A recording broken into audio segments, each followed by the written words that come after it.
Welcome to Coffee, Culture, and the Capital with Sophia and Greg.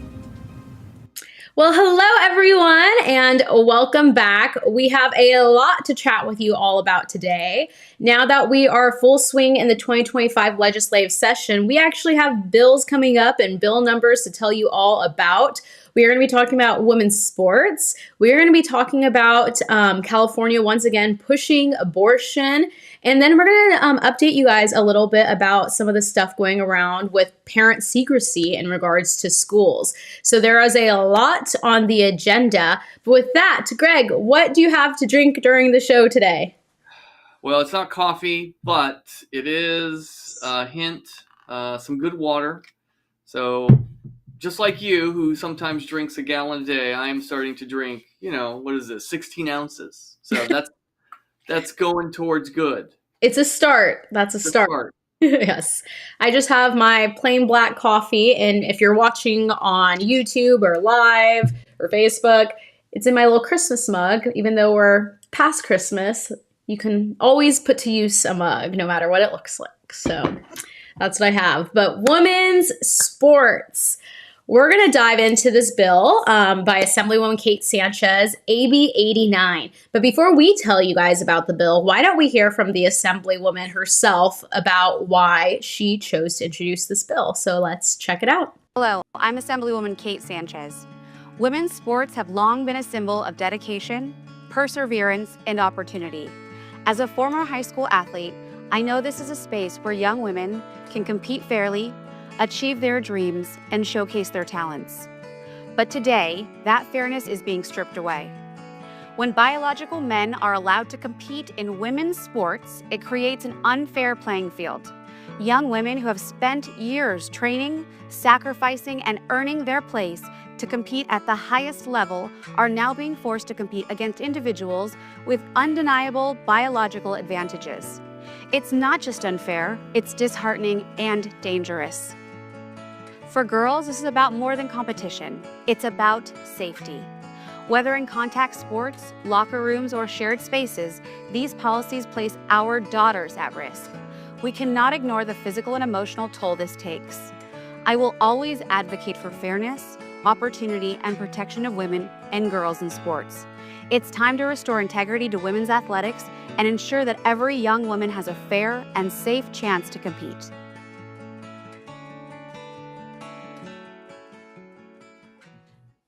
So I think Assemblywoman Sanchez did a phenomenal job in talking about that bill, talking about the truth that girls' sports need to go back to girls' sports because of safety reasons. I mean, everything else aside, safety reasons alone, girls are being put in harm's way every single time there is a male on their team, whether you are in elementary and junior high, whether you're in high school, whether you're in college.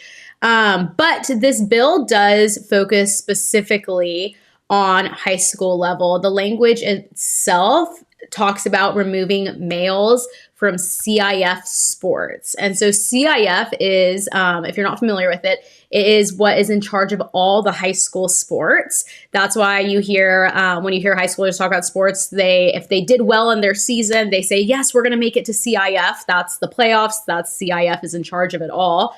We have talked quite a bit about CIF on here before, haven't we, Greg?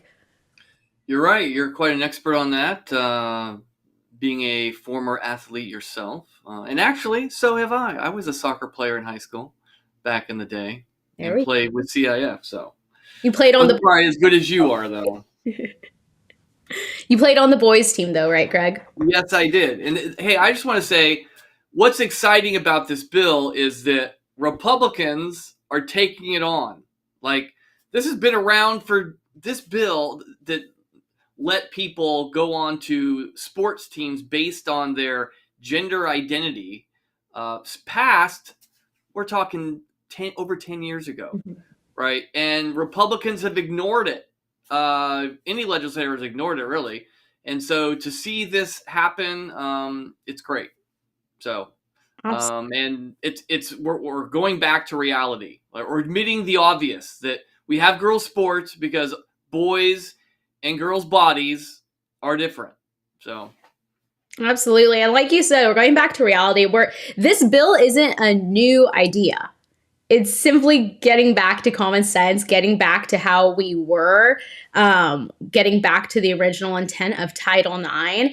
And so, what's great about this is, as Greg said, the bill allowing boys into girls' sports and spaces has been around. It was introduced in 2013 and it went into effect in 2014 here in the state of California. And CIF, right after that, they made a transgender inclusion gender policy where they sent it out. And if you head over to californiafamily.org, you can see our article about this. You can see the gender inclusion policy actually linked in the article. But it talks all about how athletic directors and schools and coaches and even the athletes can help onboard boys into girls' sports. And we have gone to some of the CIF board meetings and spoke out against this. And their reasoning is always our hands are tied by the state, which isn't a good reasoning. They can always push back. They can say, we don't agree with this. They can say our high school girls are in danger. But they use that excuse. Our hands are tied by the state. So that's why this is a great bill that Assemblywoman Sanchez has introduced. It's just been introduced, so it hasn't been set to a committee yet or for a committee hearing.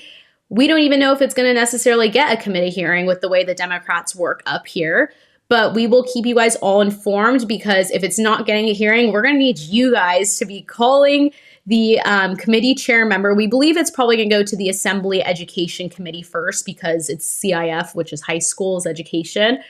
So we'll be needing you guys to all make phone calls, urge the chair to give it a hearing. And if it does get that hearing, we're going to need you guys all to make phone calls to all the members on that committee, urging a yes vote on AB 89, because it just restores common sense. Greg, before we go to the next piece of legislation, how I kind of mentioned this thing about maybe the committee not giving it a hearing and the committee chair being Assemblymember Almer Suchi. What have we kind of seen in the past in regards to bills not getting hearings? Right. When a couple years ago, we had a bill that was it's a parent notification bill that Assemblyman Bill Asaley introduced that we encouraged him to do. This bill was simply going to say, hey, if a kid asks to use a new name and a new pronoun at school, meaning he's publicly changing his gender at school, parents have to be notified because it's a big thing and parents should know about it. That bill did not get a hearing, and Al Murasucci, Assemblyman, was the cause of that. He was the chair of the Education Committee, and he said, no, we're not going to allow this, to even have a discussion. So that happens sometimes here at the legislature. They won't even allow you to discuss a bill. And so we'll see what happens. Hopefully he realizes the freedom of speech and discussing the issues of the day should be done. That's what this Capitol is about. We don't avoid issues. We face them head on. So we're going to need you if that ends up happening. Absolutely. And so that's the women's sports issue. And now we mentioned earlier that we were going to be talking about California once again pushing abortion. And so, Greg, what are we seeing with AB 54 by the new Assemblywoman, Maggie Krell? Right. Maggie Krell, she is a brand new member representing the Sacramento area. She's also a former legal counsel for Planned Parenthood. So you can suspect that she is going to be advocating for them. And one of her first bills is doing just that. And she's calling it Access to Safe Abortion Care Act. Now, just the name of the bill itself is full of propaganda. There's no such thing as a safe abortion. Someone always dies in an abortion, right? And two people are always hurt. She also adds the word care, abortion care, as though it's some type of medical procedure that solves a medical problem that somebody has. But pregnancy is not a disease. It's not an illness. And yet she calls it abortion care, as though it's some type of treatment for a disease. So that's how language is used up here. It's used to deceive and to cover the wool over the eyes, our eyes, of what evil is really happening. What's happening is a little innocent child is being killed. And so this particular bill is about the abortion pills. Sometimes they call them a medical abortion. I really like to call it a chemical abortion. Medical sounds like it's a treatment for something, but I know you have this particular bill is going to make it much easier to access these pills. And so why don't we hear, I know you had some information about the pill itself from a doctor that we work with.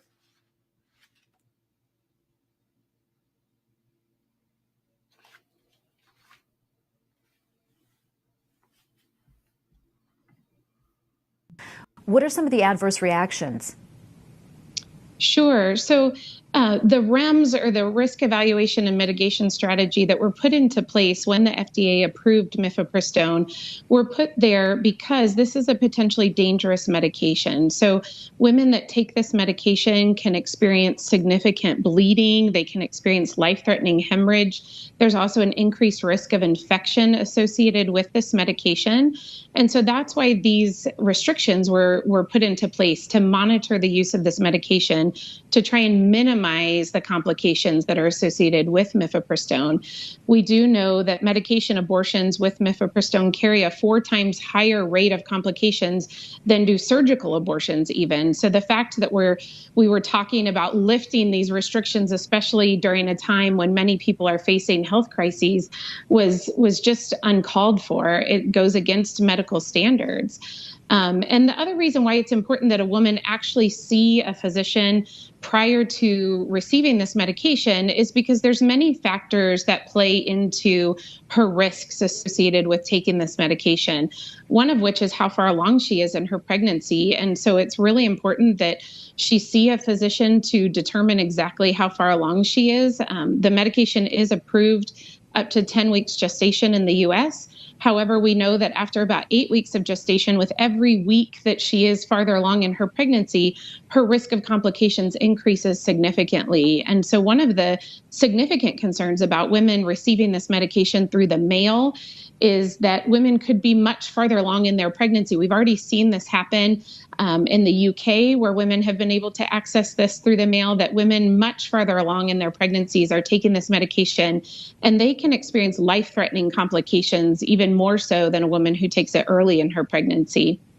And the other main reason why a woman needs to see a physician prior to taking it is to rule out an ectopic pregnancy, or pregnancy outside of the uterus, prior to taking this medicine. Well, women very definitely experience mental health side effects from abortions in general, but especially a medication abortion where they're having to pass their baby at home along with really heavy bleeding. And I personally have talked to patients who weren't expecting that, and just the mental trauma that went along with experiencing that was significant. So you can see Dr. Francis herself really dove into the harms of this abortion medication. And you might have been saying, well, I didn't hear her say abortion pills or chemical abortion or abortion medication. I just heard her say mifepristone. And so that's what the pills are. It's mifepristone and misoprostol. And the first pill you take, it's mifepristone. It's to chemically starve the baby of progesterone, which women's bodies naturally produce to keep the baby alive. And then after you take the mifepristone, 24 hours to 48 hours later, you're supposed to take the misoprostol, which puts you, induces you into labor to expel the dead baby out of your body. And so this bill, Maggie Krell in the California State Assembly, at least the Democrats so far, are supporting this bill and want to ensure that women continue to have access to this horrible thing that, as Greg mentioned earlier, every successful one kills one person and always hurts the women as well. And so I just want to talk about a portion of the bill that I am extremely disturbed with. I actually find it like utterly disgusting. that this is even written in the legislation. And again, this is another bill we've already written an article on. So head to californiafamily.org. You can read the article on this. You'll have the links to the bill legislation. You'll have the link to see everything we've been talking about. But on this, it states it's section H of the bill, and it says, from a medical perspective, there is no difference between the case of using mifepristone or misoprostol to terminate a non-viable pregnancy, using those drugs to treat a miscarriage, or using them to terminate a viable pregnancy. In all cases, the same drugs are administered and the same biological processes ensue. And so what does that mean? What are they saying there? When women go through the horrible tragedy of miscarriages, and men as well, because it affects men and it affects the husband and the wife both. That is their child they've lost. Misoprostol can sometimes be used to help clear out the woman from her dead baby that has unfortunately died due to a miscarriage. That can be used because, again, misoprostol is used to help induce a woman's body into labor. Misoprostol can also be used on women that are going into labor, and if they're having issues with that, it can help induce labor. And so what they're saying in this piece of legislation is there is no difference by using misoprostol for a miscarriage than using it for abortion. One is clearing out a woman's body from this horrible tragedy of a miscarriage that has happened. The other is used to terminate and end the life of a living human being. That is a huge difference. It is equivalent to saying taking ibuprofen to help with a headache versus intentionally overdosing it with the attempt to kill yourself, that there's no medical difference. That is what they are saying. It is beyond disturbing. It is beyond disgusting. This is what Assemblywoman Maggie Krell thinks. She's a new legislator this year, and she made it clear to us where she stands.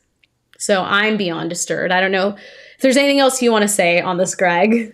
No, I mean, it's the language trick, right? They want to cover over the fact that a terrible thing is happening, an evil thing is happening, an innocent life is being taken. And how do you do that? How do you get over the fact that what you're really doing is you're killing an innocent life? Well, you change the language, right? And since miscarriage is a common occurrence for many women, they want to make abortion feel the same way, right? And a miscarriage is something you have it happens against your will, obviously. It's the unfortunate and tragic loss of a child. It's very different from taking the same drug in order to kill the child with intent, right? And so you're covering over a terrible crime with medical sounding language. And that's how our country commits great evil, right? And that's how Satan is always working at deception, right? Because he knows that people have consciences. And in order to make sure that your conscience doesn't say something to you, you cover it over with words that make it sound like this is okay. Everybody does this. This is just a medical procedure. You got doctors involved. Doctors are there to heal and help, right? So folks, part of being a Christian is to be discerning, right? To know the truth and to know when you're being tricked and deceived. And so that's the message we have to tell our own generation. Like, ask questions like, wait, what what are the implications of what you're saying, right? So good point. So great job, Sophia, at bringing that up and having the appropriate response. Yes. And so AB 54, if you're sitting here and you're like, I'm disgusted, what can I do? So again, this is at the same stage as AB 89, the women's sports bill we just talked about. It has been introduced. It's not been set for a committee hearing yet, so there's no one we can necessarily call yet. But if you head to California Family Council on Instagram, we actually just posted a graphic about AB 54. It goes through and explains the bill.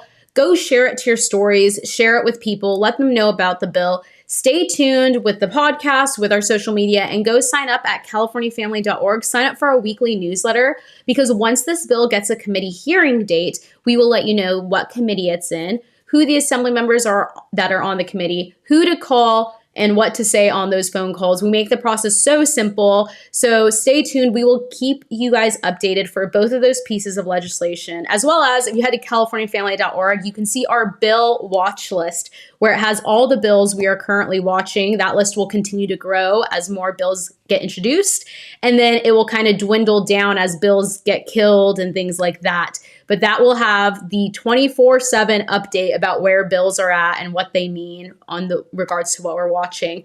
But with that, because we've given you guys one piece of good news, one piece of bad news, or one good legislation, one bad legislation, we actually have a second good news thing. So look at us, Greg. We have two positive things to share and only one negative. Things are moving up in California. Yes. So, Greg, we have talked endlessly on this podcast about the issue of parents' rights, because for the past 2 to 3 years, there is basically a new thing every single week, whether there's something happening at schools, school boards, here at the Capitol, in regards to parents' rights, secrecy policy, all of that. What is the good news that we have? Well, we've been following a case down in Escondido. This is a federal case filed by 2 Christian teachers who did not want to keep the gender identity of their students secret from their parents, but their school was requiring it.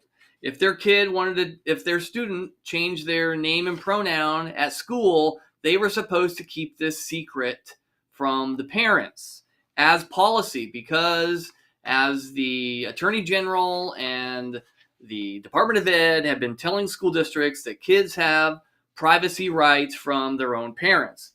But the Constitution says otherwise, and we have a judge, Judge Roger T. Benitez, down in Escondido, who has already decided so far in favor of these two teachers. And sometimes people call him Saint Benitez because his decisions sometimes are great. Anyway, so the only problem with his decision defending parental rights and saying these teachers are right to not want to violate parental rights by keeping secrets from parents is the case only applies to one school district. And so the attorneys for the 2 teachers, they filed they're trying to get this case turned into a class action suit. And when that happens, it will not just apply to this school district, it will apply to every school district in the state, which means the secrecy policies currently practiced by the school districts in our state will be illegal, declared unconstitutional. So they had but of course the Attorney General and the Department of Ed we tried to get the case dismissed. And the judge last week, or it's been a couple weeks now, he came back and said no. And I just want to read you a couple parts of his decision. And this is from an article we put together. It's on our website and put in our newsletter. So make sure you get in your newsletter. You probably already know about this. But the judge said, teachers do not completely forfeit their First Amendment rights in exchange for public school employment. He noted that while teachers may be required to deliver particular teaching and curricula, the government cannot force them to act unlawfully or infringe on parental rights. So he agreed that with the plaintiffs in saying that the state policy is compelling them to act in ways that, in quote, intentionally deceive and is unlawful. And so they, as a matter of the First Amendment, don't have to comply. He also said that the whole idea of a kid being gender dysphoric, meaning they're struggling with their own, being comfortable with their own gender. He called it gender incongruity. That when a student starts to do that, That's part of his health.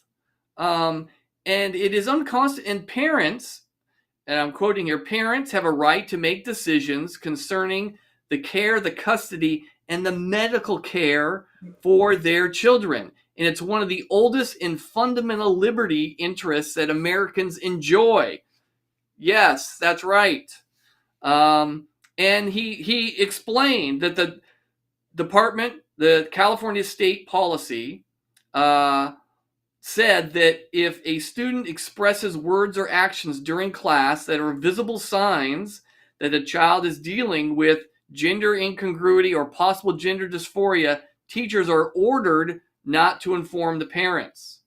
And he is saying that's unconstitutional. And so he made this decision. He says there are no controlling decisions that would compel this court to limit or infringe parental rights, notwithstanding the state's laudable goal of protecting children. And who are they trying to protect children from? Their own parents, who believe that a kid's gender, their sex, is determined by their biology. And so this is great news. That means the class action lawsuit is going to go forward. And what's going to go forward? The judge is going to decide whether or not it can be a class action. Whether his previous decision in favor of these teachers can be applied to all the school districts, to other teachers, and to other parents. And so this is going in the right direction. We hope this decision will be made final in the coming months, and we'll keep you up to date. So there is lots happening in California, lots for you to be aware with, and that's why we're here to figure it all out and to let you guys all know and try to make it as simple as possible to understand what is happening, when to call legislators, when to attend school board meetings, all of that. And we have an opportunity for you guys to all come up to the Capitol pretty soon. We have the 5th annual California March for Life. That will be on March 31st. So just a few months from now. So make your travel arrangements, figure out how to get a group going to drive up together or to fly in or come from 10 minutes away, depending where you're at. But we would love to see you guys all there. It's going to be an amazing event. If you go to californiafamily.org, at the top of it, you'll see 2025 California March for Life. You can click on that and you can see all the events for the day. We are going to be praying outside of a Planned Parenthood. We're going to have a prayer and worship rally on the steps of the Capitol. There's going to be organizations from across the state tabling with booths for you to learn about.